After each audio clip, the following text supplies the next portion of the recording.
ce genre, il était important que nous, les enfants de Dieu, on se déplace pour venir écouter, pour venir être enseignés. C'est très important. Amen. Ton amen m'embête. Dis amen très bien pour qu'on continue. Alléluia. Le thème de notre message, c'était quoi?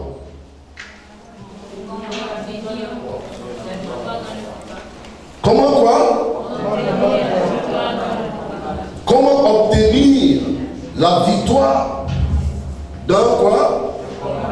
Dans le combat. Mais bien avant ça, nous allons d'abord parler. On peut me diminuer un peu le micro, s'il vous plaît. Pas de régler, diminuer légèrement. Voilà. Alléluia. Nous allons parler d'abord, c'est quoi un combat? C'est quoi un combat? Un combat, avant de parler de victoire, il faut parler d'abord du combat. Et c'est quoi un combat? Le combat, c'est l'action par laquelle on attaque ou on se défend. Amen. Le combat, c'est l'action d'attaquer ou l'action de se défendre.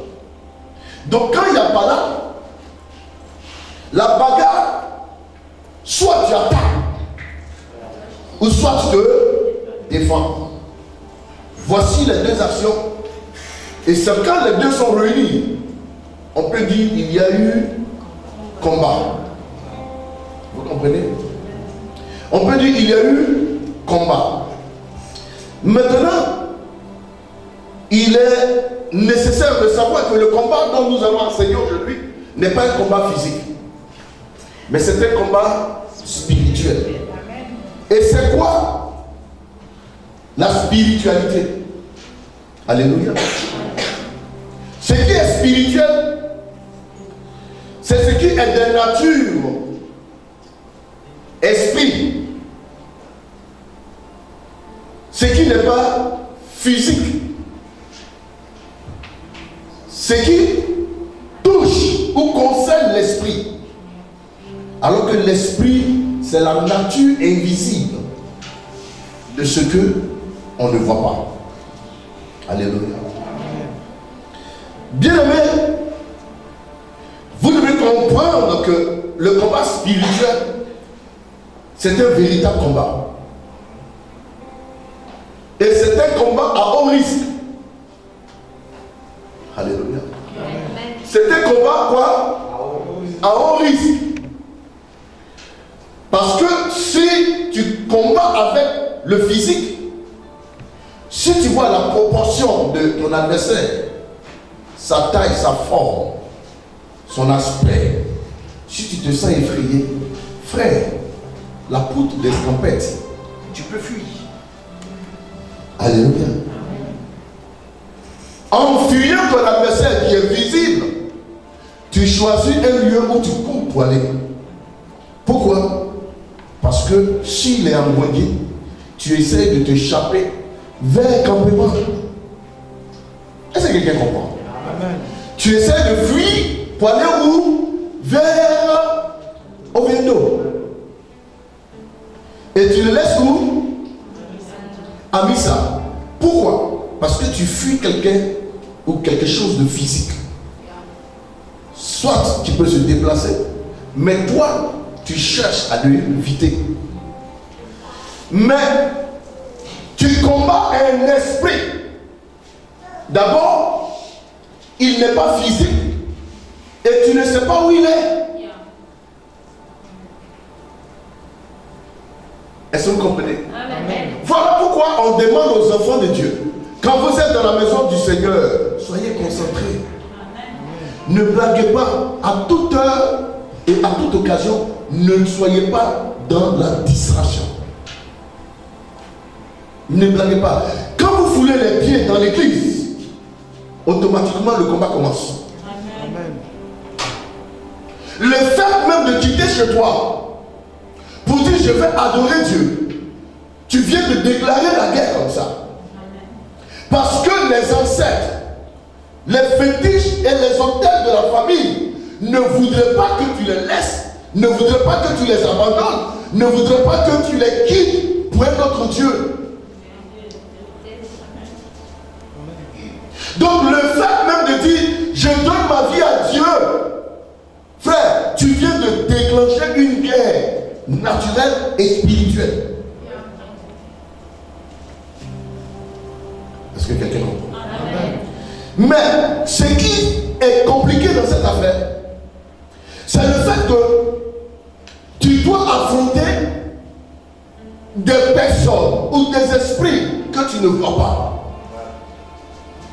Ça rend encore le combat non seulement difficile, mais pas homologué, pas réglementé. Et puis, c'est presque impossible. Alléluia. Amen. Frère, est-ce que tu comprends ce que je suis en train de dire? Le combat spirituel est un combat impossible à un homme naturel. C'est pour cela que tous ceux qui veulent activer le combat spirituel doivent être eux-mêmes des hommes et des femmes spirituelles. Amen.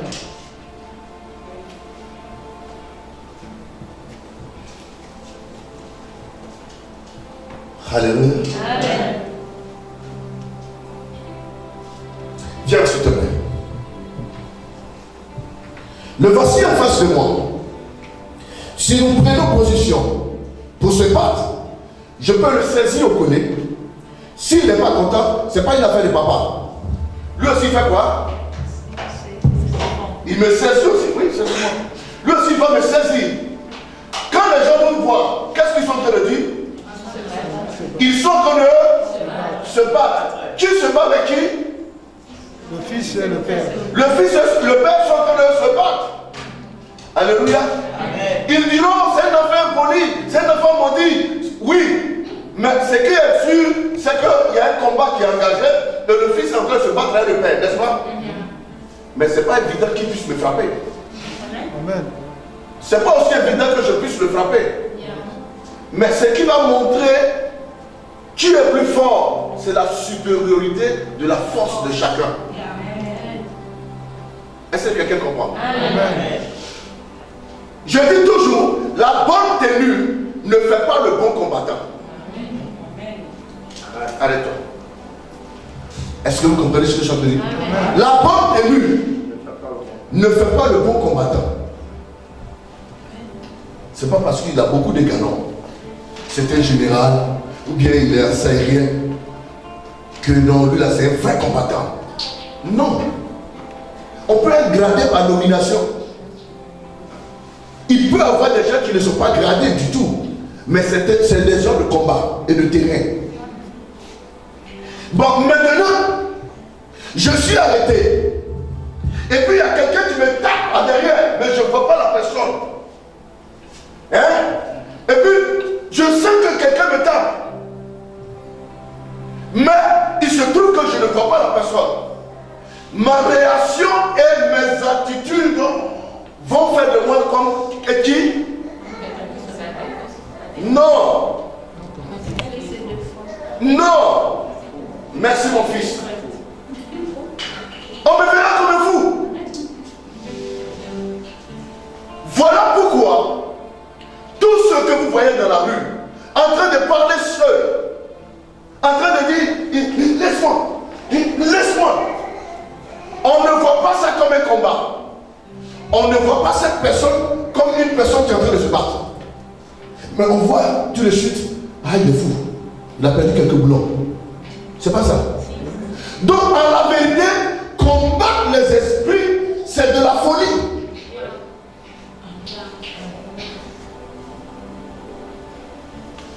Et voici pourquoi tous ceux qui sont combattus par des esprits et qui n'ont pas la capacité de se défendre sont fous. Parce que la vérité, quand ils sont vaincus par ces esprits-là les manipulent en les amenant là où ils ne souhaitent pas aller. Parce que quand quelqu'un te domine, il te fait faire ce que tu ne veux pas. Est-ce que quelqu'un comprend?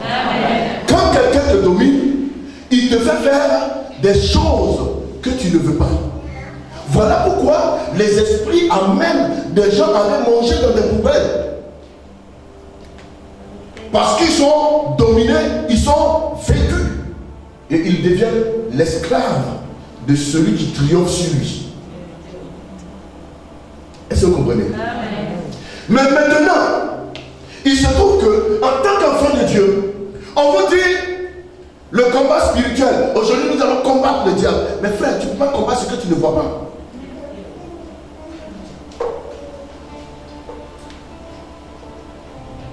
Naturellement, c'était possible. Mais la Bible dit que cela est possible.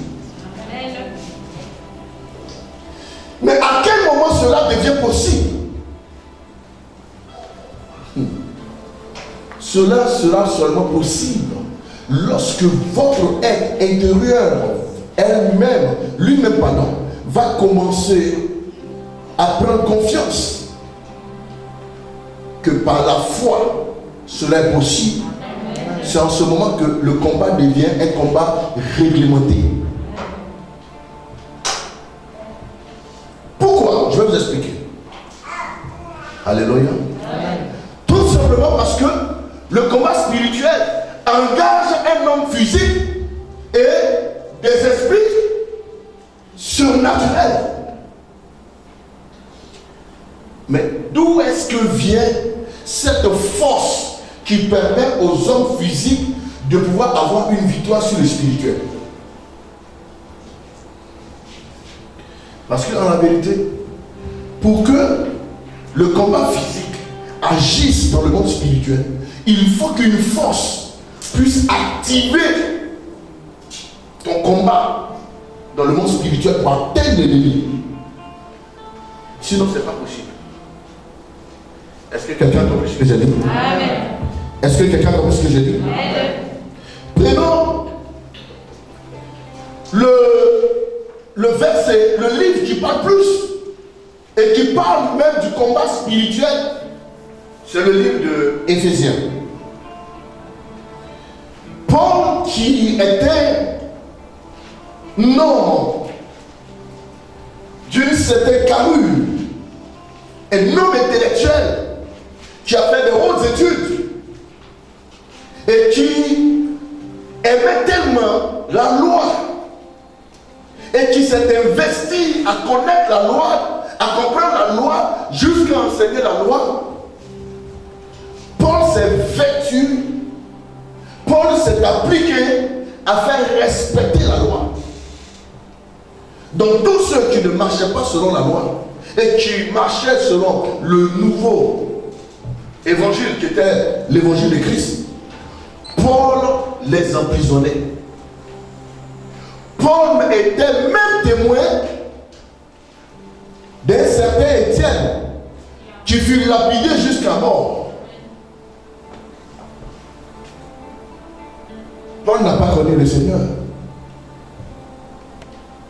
Mais Paul, dans les Épîtres, dans le Nouveau Testament, il est l'écrivain qui a écrit plus de livres que les autres hommes de Dieu, les apôtres qui ont même vécu avec le Seigneur. Et Paul, dans la connaissance, va nous faire comprendre que l'homme a la capacité de combattre l'esprit. Alléluia. Amen. Et c'est des choses que les enfants de Dieu doivent savoir. Vous savez, faire l'œuvre de Dieu n'est pas facile. J'ai vu un post, je crois que c'est hier, où un homme de Dieu a écrit. Quand j'ai vu ça, j'ai pris le post et je l'ai posté. Quand un avocat vient, où il sort, on dit il s'en va au travail. Le maire, on dit il va au travail. Le député, on dit il s'en va au travail. Alléluia. Mais quand le pasteur s'en va au bureau, on dit non, il est parti à l'église pour prier.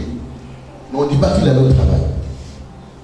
Parce que pour eux, être pasteur, ce n'est pas un travail. Donc, certaines personnes ont le courage même de dire à un pasteur, il faut que tu cherches un travail.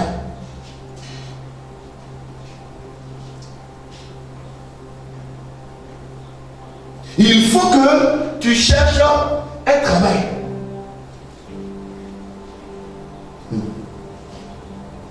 Non, ce n'est pas travail. Frère. Alléluia. Laisse ton travail. Viens essayer un mois ce que je fais. Pour que toi, tu sois ici. Il a fallu combien de temps de prière, de jeûne, pour que Dieu touche ton cœur, pour que tu viennes t'asseoir ici.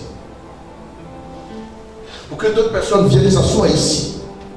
Chaque jour que Dieu fait, il faut les appeler, il faut les écrire, il faut les encourager, il faut passer chez eux. Vos mères, vos députés là, ils connaissent chez vous. Ils viennent chez vous, ils vous appellent. Si ce n'est pas le jour de la campagne, qui vient vous donner un tricot. Après ça, vous oubliez 5 ans encore. Et c'est 5 ans après, on se souvient encore de vous. Mais alors que les pasteurs sont au quotidien dans vos situations, en train de régler vos problèmes de foyer, en train de prier pour vos enfants, prier pour vos affaires, prier pour que les choses marchent, en train de combattre les ennemis dans vos vies, en train de vous encourager au téléphone. Non, ma fille, ne perds pas courage. Prends courage. Et on trouve que l'homme de Dieu ne fait rien. Alléluia. C'était juste pour vous dire que si vous voyez que la vie des hommes de Dieu sont attaqués, menacés, mais c'est à cause de vous. Alléluia. Viens ma fille. Vous voyez cette femme. C'est des hommes banals que je vais prendre. Vous voyez cette femme? Viens. Viens le chef d'homme. Mettez-vous comme ça.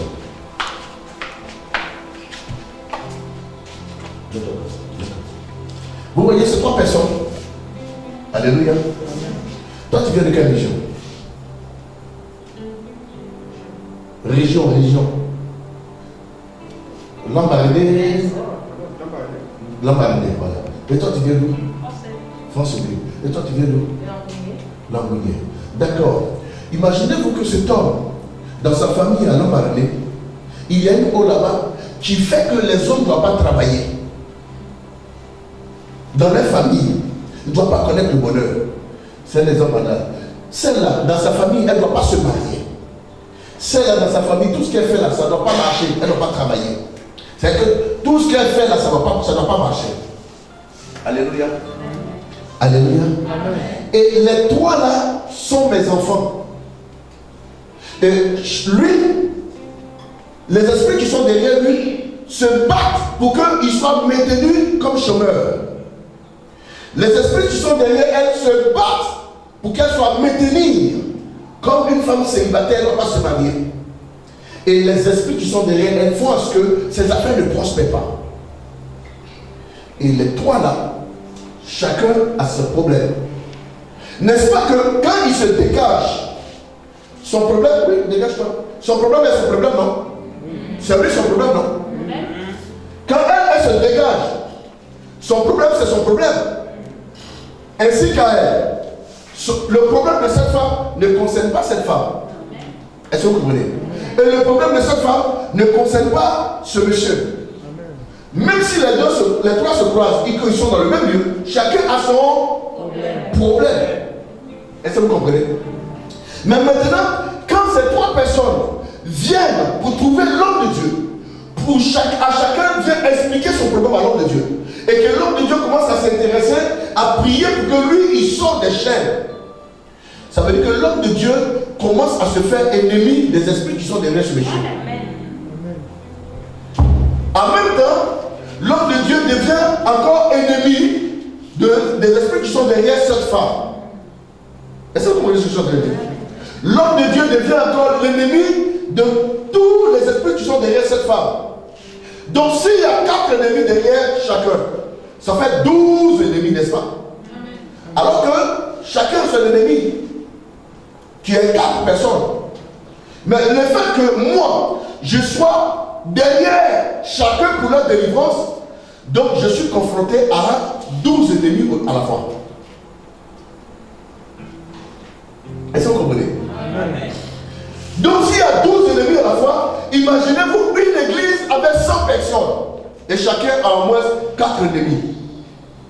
Donc l'homme de Dieu est confronté à combien d'ennemis? 400. À 400 ennemis, lui seul. Parce que l'ennemi de ton fils spirituel devient automatiquement ton ennemi. Pourquoi? Parce que tu veux le sortir de la galère. Et eux, ils ne veulent pas qu'il sorte. Donc ils vont combattre, ou tu dois combattre, pour que chacun sorte de la situation dans laquelle elle se trouve. Est-ce que quelqu'un comprend? Amen. Alors que je suis seul, moi-même, j'ai mon combat à moi personnellement, qui est là et qui ne vous concerne nullement pas.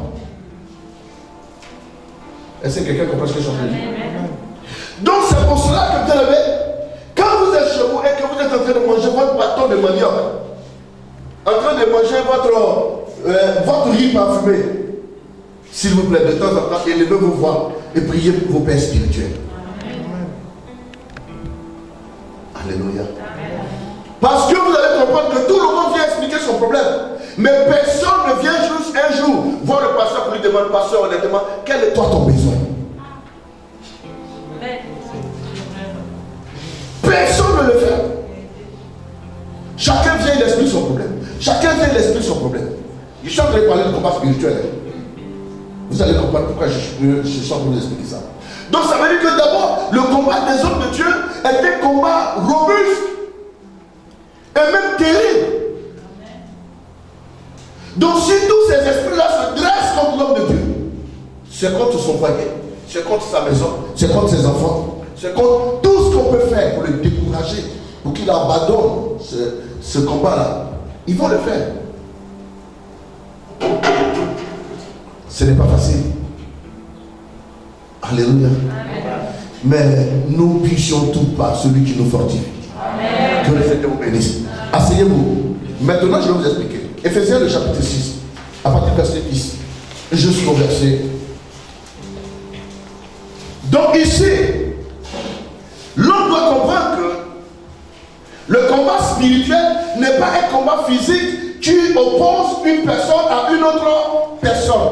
Mais c'est un combat qui oppose des hommes à des esprits.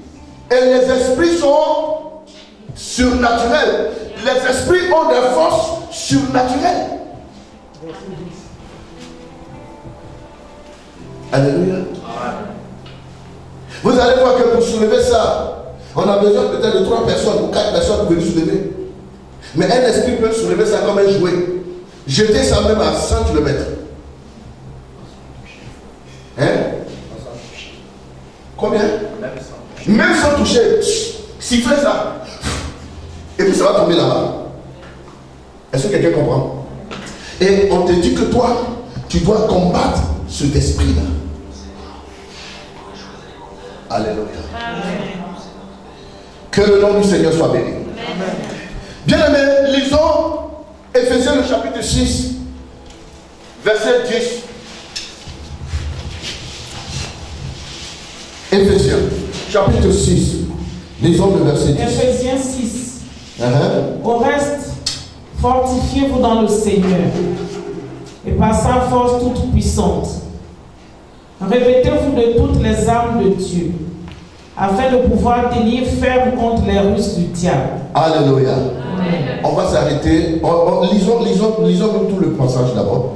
Car nous n'avons pas à lutter contre la chair et le sang, mais contre les dominations, contre les autorités, contre les princes de ce monde des ténèbres, contre les esprits méchants dans les lieux célestes. C'est pourquoi prenez toutes les armes de Dieu, afin de pouvoir résister dans le mauvais jour et tenir ferme après avoir tout surmonté. Tenez donc ferme, ayez à vos reins la vérité pour ceinture. Revêtez la cuirasse de la justice. Mettez pour chaussure à vos pieds le zèle que donne l'évangile de paix. Prenez par-dessus tout le bouclier de la foi, avec lequel vous pourrez éteindre tous les traits enflammés du malin. Prenez aussi le casque du salut et l'épée de l'esprit, qui est la parole de Dieu. Faites en tout temps par l'esprit toutes sortes de prières et de supplications. Veillez à cela avec une entière persévérance et priez pour tous les saints. Alléluia. Amen. On acclame le Seigneur pour sa parole. On s'assoit dans la présence de Dieu. Que Dieu soit béni. Bien-aimés frères et sœurs, laissez-moi vous dire, quand vous allez dans une église, la première des choses qu'on doit vous enseigner, c'est connaître Dieu, connaître le Saint-Esprit, connaître Jésus. Alléluia. Et puis maintenant, savoir se battre. Parce que dans le Seigneur Jésus, dans la vie chrétienne, toute la vie chrétienne, la marche avec Jésus n'est qu'une vie de combat. Est-ce que quelqu'un comprend ce que je suis en train de dire? N'est qu'une vie de combat.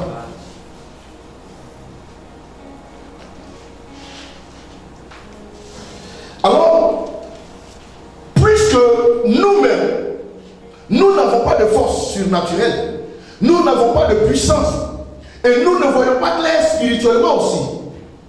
Nous ne voyons pas notre adversaire pour dire non, il est à gauche, il est à droite. Mais est-ce que vous vous êtes déjà posé la question, comment vous faites pour que c'est que votre coup de poing là, ça atteint le diable là où il est? Parce que d'abord, tu ne sais même pas où il est. Est-ce que quelqu'un a compris? Ah ouais. Tu ne sais pas là où il est arrêté. Parce que si tu sais là où il est, tu fonces sur lui carrément, et puis tu vas l'attraper, tu commences à le boxer, mais tu ne sais pas où il est. Ça rend le combat difficile. Ça rend les choses encore plus compliquées.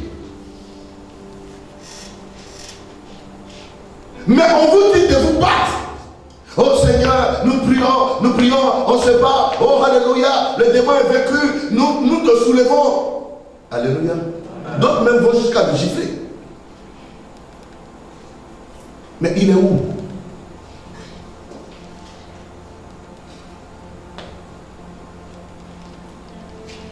Dans ma version ici, le verset 10,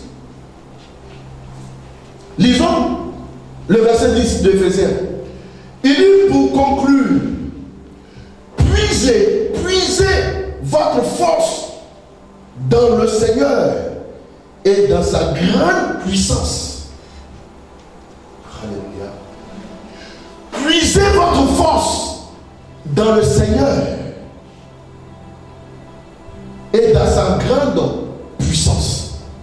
Alléluia. On va s'arrêter sur le verset 10.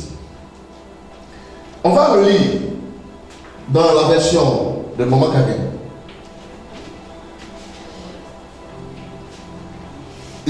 Il dit quoi le verset? Au reste, fortifiez-vous dans le Seigneur. Ça veut dire quoi? Fortifiez-vous dans le Seigneur. Se fortifier, c'est se donner de la force. C'est comme si on vous demande de fortifier votre téléphone. Donc ça veut dire que quand on dit fortifier ton téléphone, ça veut dire charge ton téléphone pour que la batterie soit renforcée. Et ça vous comprenez? Au reste, fortifiez-vous dans le Seigneur. Ça veut dire que avant de combattre, mais il faut que tu aies la force. Avant de te battre, il faut que tu aies la force. Parce que c'est la force qui va mettre la différence dans le combat. Donc, ici, avant que Paul ne parle de combat, il demande que les enfants de Dieu se fortifient dans le Seigneur. Et dans ma version, elle dit, pour conclure, puisez votre force dans le Seigneur et dans sa grande puissance. Alléluia. Wow. Alléluia. Est-ce que quelqu'un a compris ça? Amen. Paul est en train de faire savoir, pour tous ceux qui parlent de combat spirituel, non, nous allons nous battre. Pourquoi est-ce que vous vous battez et vous n'avez pas de victoire? On a seulement de victoire lorsque notre force est supérieure à la force de l'adversaire.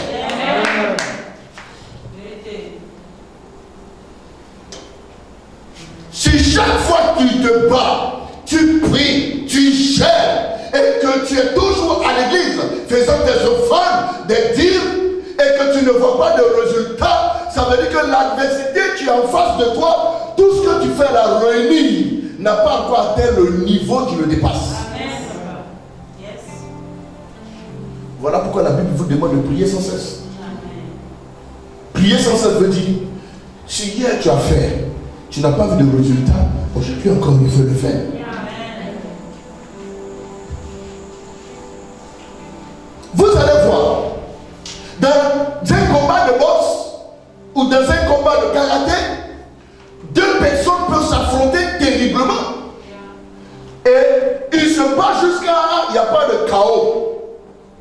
Personne ne tombe. Mais on vient, on dit, celui-là a gagné. Et puis vous êtes énervé. Toi, pour toi, c'est lui qui a droite qui a gagné. Mais le juge dit c'est celui qui a gauche qui a gagné. Pourquoi? Parce qu'ils ont jugé par points. Ça veut dire qu'ils ont calculé les différents points, les coups que vous vous êtes donnés, et ils ont trouvé que l'autre qu'on a proclamé vainqueur a eu 1,5 point de supplément. C'est pour cela que vous allez voir, on dit qu'ils sont 2 premiers. Mais il y a toujours un qui serait ex-aequo. Pourquoi? Parce qu'ils ont les mêmes points, mais pas 1 virgule près.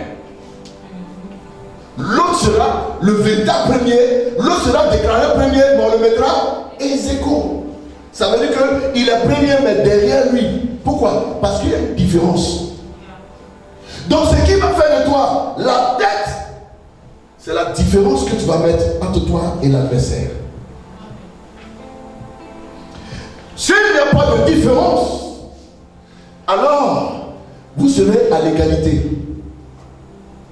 Alors que, généralement, s'il y a un combat et qu'il y a un qui détient le trophée, qui est la ceinture, il y a un challenger qui veut cette ceinture, et que les deux se battent, et que les deux, au point, ils ont été égales, et que personne n'a pu vaincre l'autre, leurs forces ont été équilibrées, on va les séparer pour dire non. Ils sont quoi? Tous deux déclarés vainqueurs. Alors, si on vous déclare tous deux vainqueurs, sache qu'on n'a pas besoin de te dire que l'autre va repartir avec sa ceinture à la maison. Est-ce que quelqu'un comprend ce que je suis en train de dire? Je ne sais pas si vous suivez.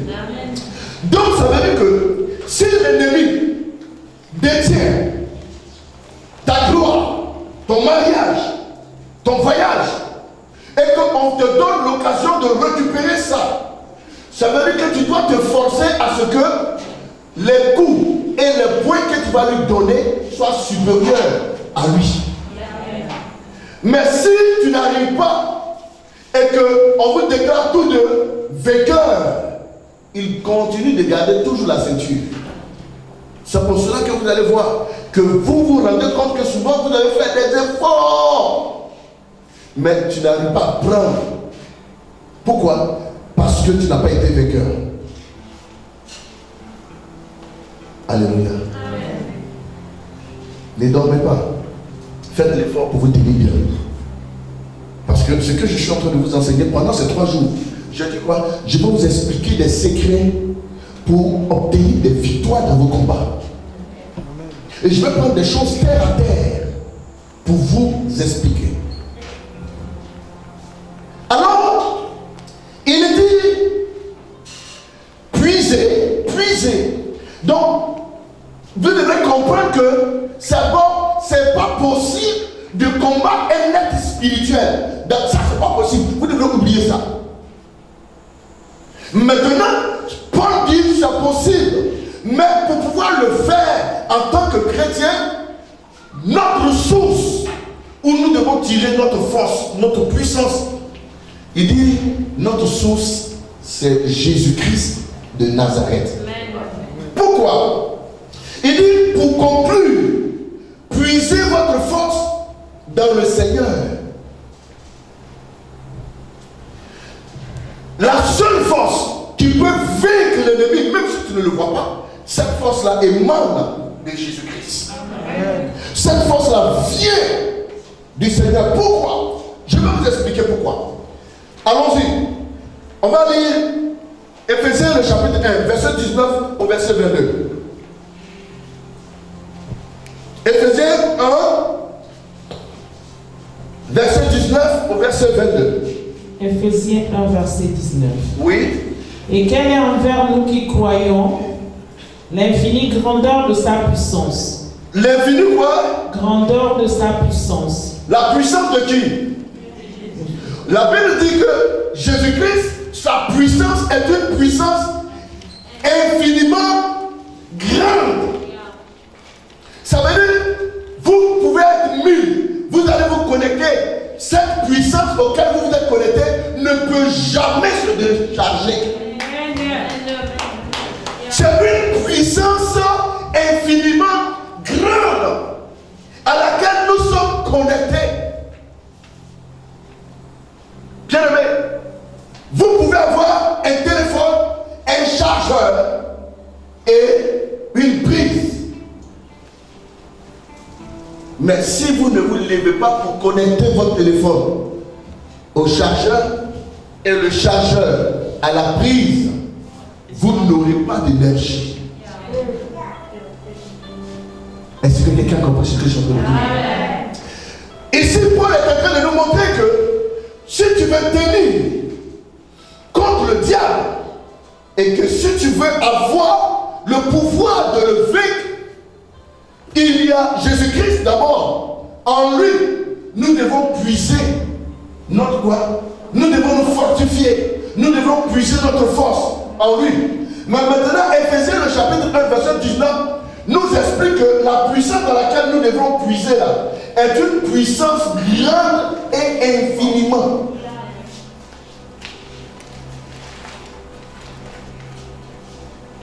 Est-ce que quelqu'un comprend ce que je veux dire? Le chrétien doit réaliser qu'il a une source où il peut puiser sa force pour combattre. Et sa source, c'est dans le Seigneur Jésus-Christ. Le fait même d'être dans le Seigneur Jésus-Christ te donne déjà un avantage dans le combat. Et puis, je vais vous expliquer pourquoi ça vous donne un avantage. Allons-y, on continue la lecture. Se manifestant avec efficacité par la vertu de sa force. Quoi? On dit cette puissance-là se manifeste avec quoi? Efficacité. Par la vertu de quoi? De sa force. Par la vertu de sa force. Donc nous n'avons pas de force, mais le maître que nous suivons a une puissance et il a une force qui est manifestée par la vertu. Cette puissance se manifeste par la vertu de sa force. Donc quand on dit on doit se connecter avec le Christ, pourquoi? C'est parce que nous ne voyons pas le monde spirituel. Nous ne voyons pas le diable.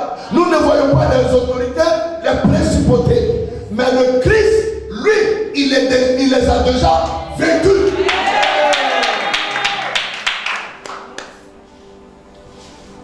Oh, est-ce que quelqu'un comprend ce que je suis en train de dire? Est-ce que quelqu'un est en train d'expérimenter quelque chose? Continuons la lecture. On reprend encore le verset qu'elle a. Oh, j'aime bien ce verset. Et quel est envers nous qui croyons Qu'il est envers nous. Nous qui croyons en lui.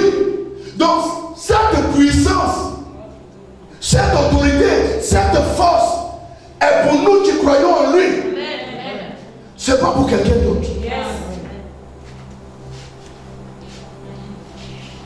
C'est avec cette force et cette puissance-là qu'il a vaincu le diable. Et la Bible dit, nous qui croyons en lui. Alléluia. Oh, quelle merveilleuse parole. On continue.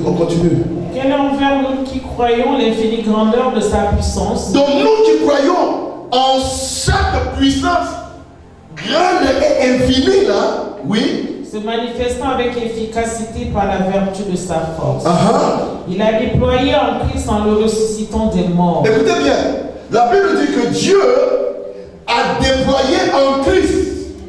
Déployer c'est quoi? C'est ouvrir. Ce pouvoir était condensé. Cette force était condensée. Mais on vient de déployer cette force. Oh. Amen. Alléluia. Amen. Frère, le chrétien doit avoir de l'assurance, même quand il ne voit pas où se trouve le diable. Amen. Pourquoi? Parce que ce n'est pas lui qui combat. Amen. Le chrétien n'a seulement qu'à savoir où il doit se connecter. Et quand il est connecté, le téléphone c'est nous qui l'utilisons, mais ce n'est pas nous qui le chargeons. Mais nous, ce que nous faisons, nous le connectons à une énergie. Et c'est cette énergie-là qui charge le téléphone.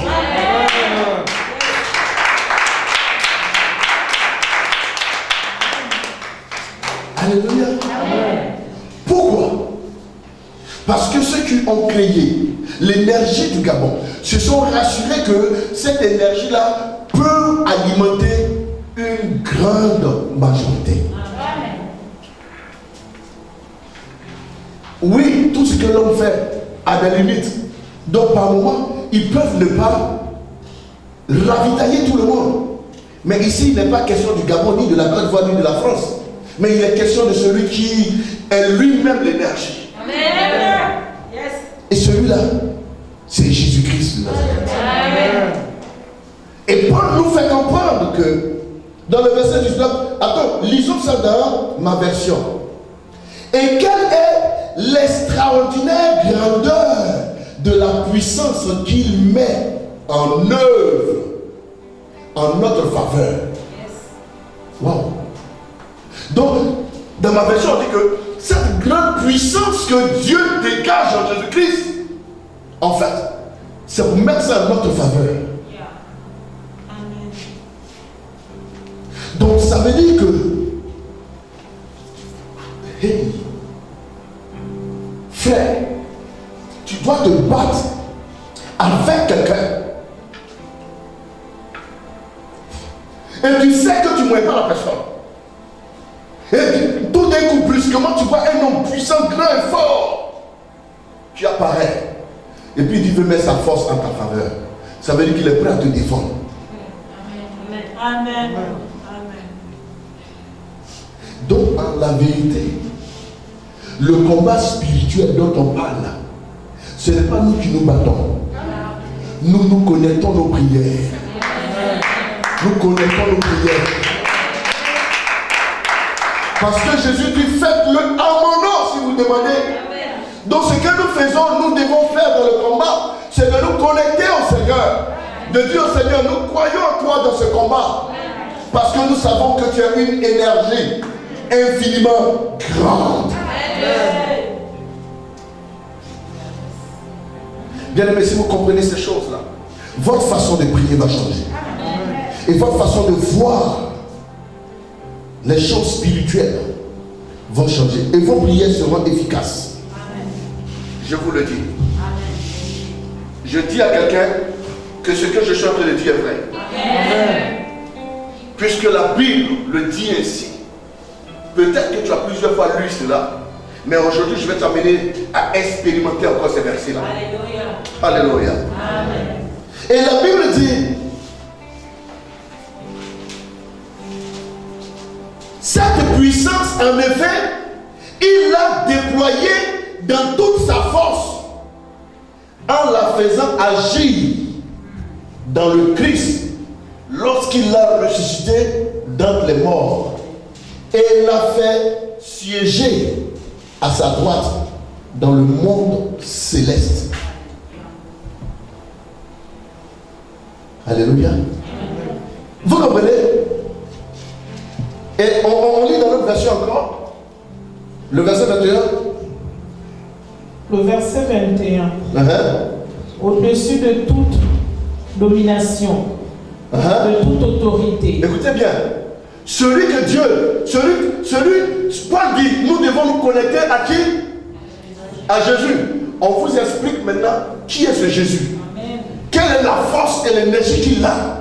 Et on vous explique ses espoirs pour que si vous doutez, que celui qui doutasse ne continue de douter encore davantage. Alléluia. Pourquoi? Celui-là, la Bible dit quoi? Oui. Il a déployé en Christ en le ressuscitant des morts, en le faisant asseoir à sa droite dans les lieux célestes. Vous voyez, lorsque le Christ a été ressuscité, une puissance a été déployée en lui. Ça veut dire qu'on a emmagasiné en lui une énergie terrible. Et on l'a pris pour aller s'asseoir dans les lieux célestes. Frère, si c'est parce que tu es physique, tu es humain, et que tu crois que tu ne peux pas combattre, celui qu'on t'a connecté à lui est déjà dans le monde spirituel. Amen. Et il est assis dans les lieux célestes, dans les hauteurs, à la droite du très haut. Amen. Écoutez maintenant ce qu'on dit de lui. Au-dessus de toute domination. Au-dessus de toute domination. Au-dessus de toute domination. Donc ça veut dire qu'il y a d'abord des dominations. C'est-à-dire qu'il y a des esprits qui dominent les nations. Donc domination, c'est dominer les nations. Et tous ceux qui dominent les nations, nous savons que ce sont les présidents, les rois. Alléluia. Mais notre énergie n'est pas connectée à un président. Notre énergie n'est pas connectée à un ministre. Notre énergie est connectée à celui qui a la suprématie sur toutes les dominations. Donc, premièrement, pour être efficace dans le combat spirituel, il faut que toi-même tu aies de la force. Et il faut que tu aies un coach. Et le coach que Paul nous présente, c'est le Christ. Alors que celui-là, il connaît tous les combats. Parce que c'est lui-même qui a créé le combat.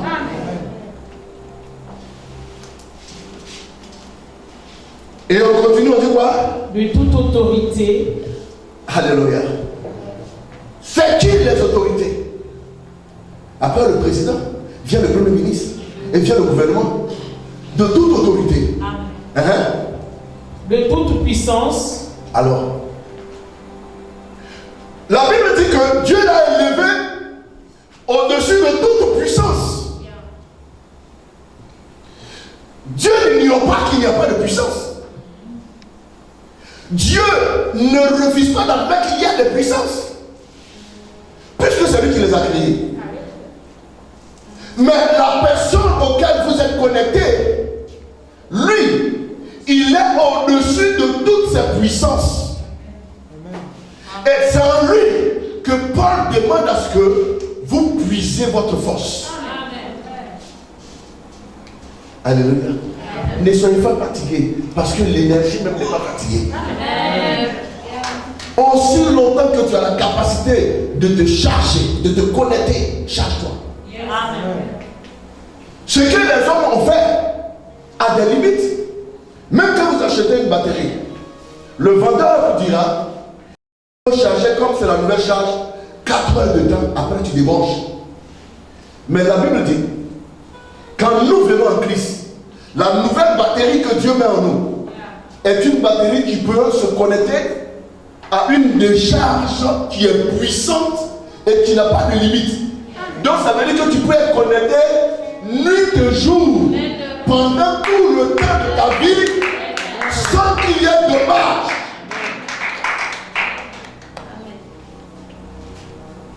Est-ce que quelqu'un? Amen.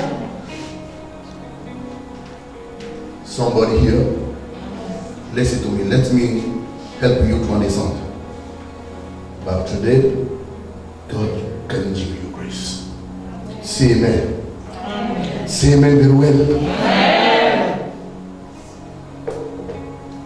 On continue encore. De toute dignité. Tout ce qui peut être dignité. On dit non, ça c'est la haute dignité. Non.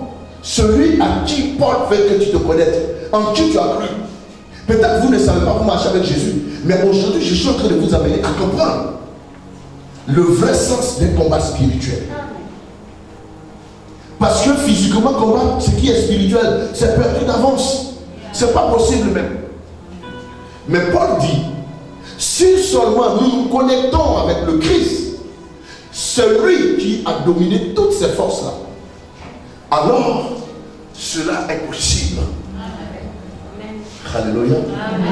Oui. Et de tout nom qui se peut nommer. Et de tout nom qui se peut nommer. Non seulement dans le siècle présent. Non seulement dans ce siècle présent. Mais ça veut dire. Amen. Doucement. Ça veut dire. Quand on prend les Che Guevara, quand on prend les Gorbatchev, quand on prend les gens comme le roi, le président de chose, comment ça s'appelle, de la Colombie, comment il s'appelle, celui-là même qui a laissé le pouvoir à son frère, qui a été paralysé. Wow. Personne. Okay. Fidel Castro. On ne peut pas citer le Che Guevara sans parler de cet homme. Voici des hommes qui ont fait trembler les hommes comme les Hitler, qui ont mis le monde entier sur un pied. Mais on dit de quelques noms qu'il peut être nommé. Le nom de Jésus est au-dessus de ce nom. Amen. Non seulement dans ce siècle présent, mais dans le siècle à venir, il n'y aura pas un autre nom qui soit plus que le nom de Jésus de Nazareth. Frère, connecté à une assurance comme ça, est-ce que tu as le devoir d'avoir peur? Est-ce que tu as le droit d'avoir peur? On dit le combat là, c'est chaud comment. Tu vois ou tu ne vois pas où? Tu es sûr que tu es connecté. Amen. Ça charge. Amen. Et le problème, les blancs qui ont fait les connexions de charge ont prévu d'autres charges avec lesquelles on peut se balader. Mais c'est des charges rechargeables. Mais notre Dieu, à qui nous sommes connectés, où on puise notre force, on dit que c'est une charge infiniment puissante. Amen. Et non seulement puissante, mais grande.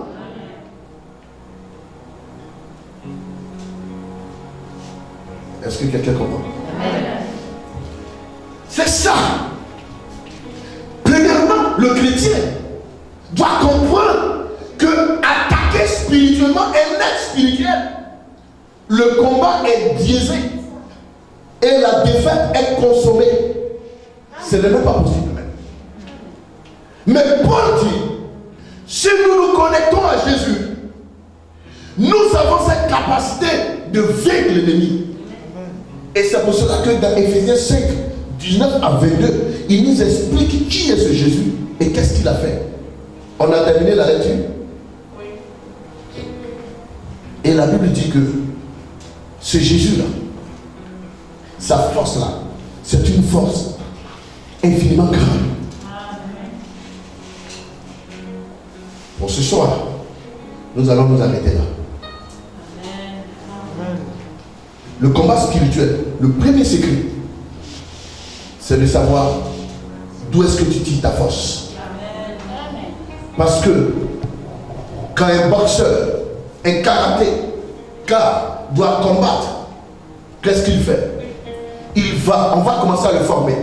Il va commencer à s'entraîner. Il va courir, il fait le footing. Il va soulever les poids.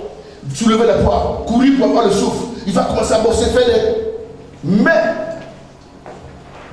nous, si nous commençons à combattre, ce n'est pas de courir. La première des choses, nous devons chercher à nous connecter à la source de l'énergie.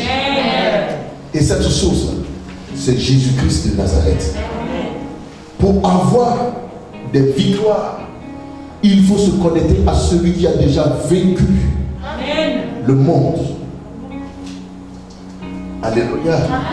Je lis une dernière fois dans ma version le verset 21 jusqu'au verset 22 et puis nous allons terminer.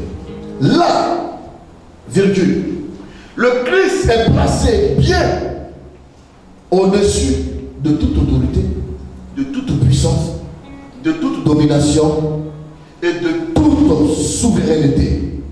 Au-dessus de tout nom qui puisse être cité non seulement dans le monde présent, mais aussi dans le monde à venir. Dieu a tout placé sous ses pieds.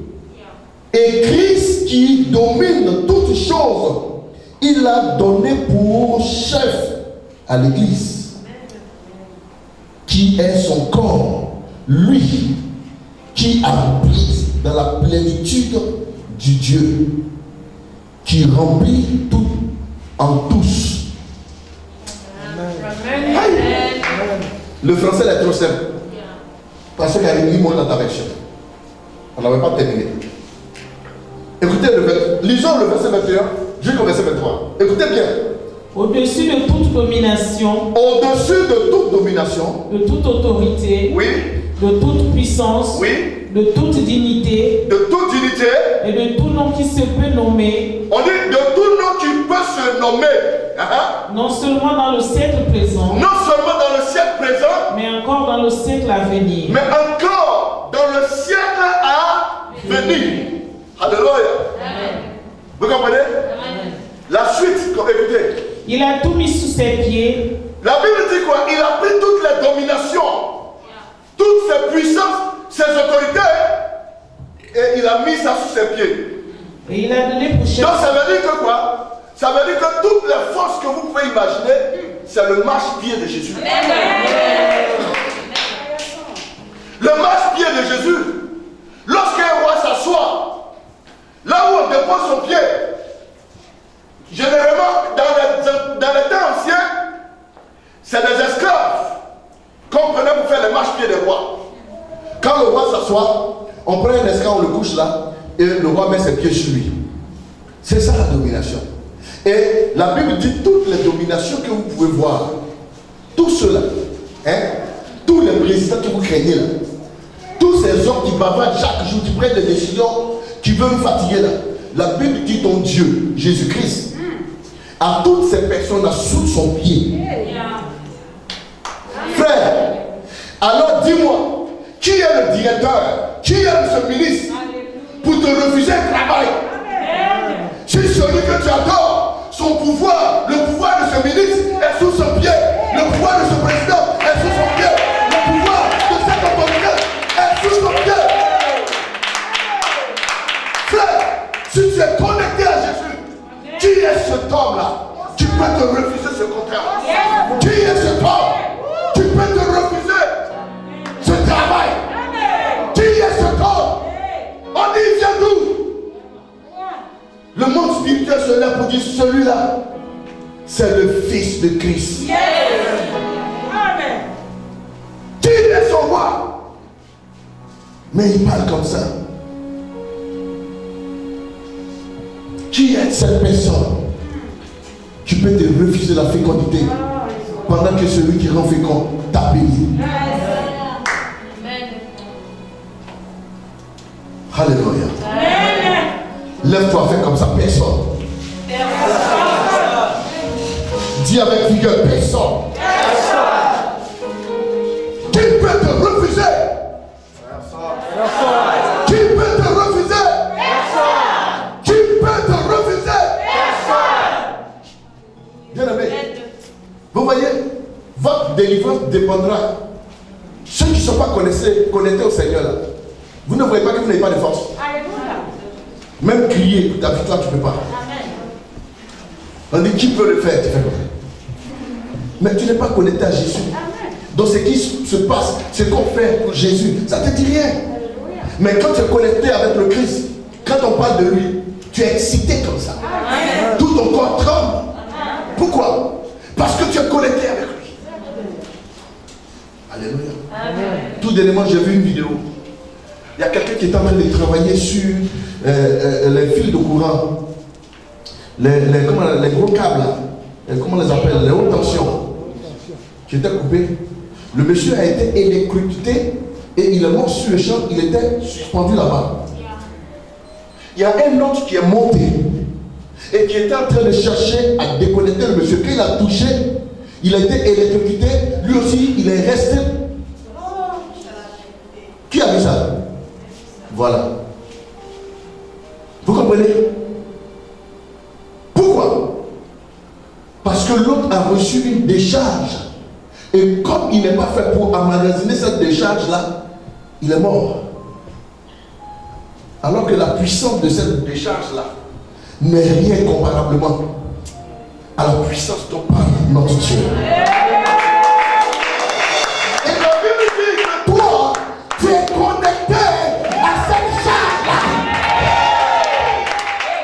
Donc ça veut dire que tu ne t'attrapes, c'est un problème. Quelqu'un n'a pas compris? Ça veut dire que si le sorcier te touche, c'est un problème.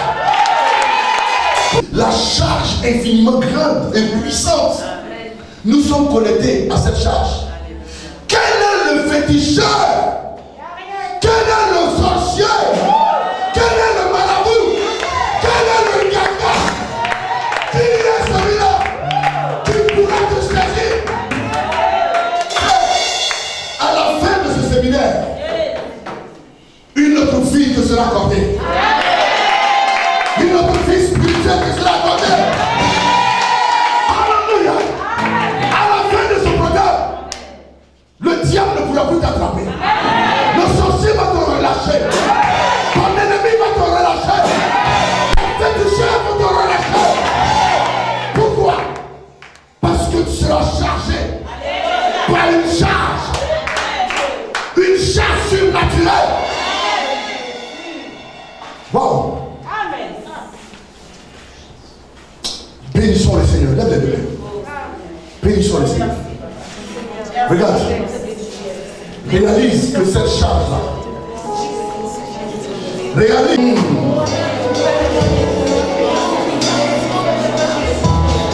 Je sais que tu es là. Oh mon Dieu.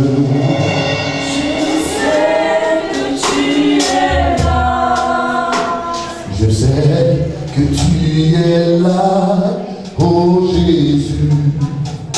Je sais que tu es là, mon âme te bénit. Mon âme te bénit. Mon âme te bénit. Car je sais que tu es là. Mon âme te bénit. Mon âme te bénit. Mon âme te bénit. Car je sais que tu es là. Je sais que tu es là.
restauration de Dieu se connecte à toi. Et la bénédiction de Dieu se connecte à toi. Va et sois fort et forte. Que l'ennemi n'ait plus la capacité de descendre. Acclamez le Seigneur. Alléluia. Que Dieu soit loué. 19h10. Prenez vos offrandes. Venez célébrer Dieu. Allez-y dans la paix du Seigneur. Que Dieu soit avec vous. Demain à 17h, je prends le micro à 17h45. Soyez là tôt. Dites aux frères, dites aux sœurs que de grandes choses sont en train d'être révélées ici. Que chacun vienne comprendre comment son Dieu est grand et bon. Ne viens pas seul demain, s'il te plaît. Alléluia. Ne viens pas seul demain. Je vais beaucoup commencer.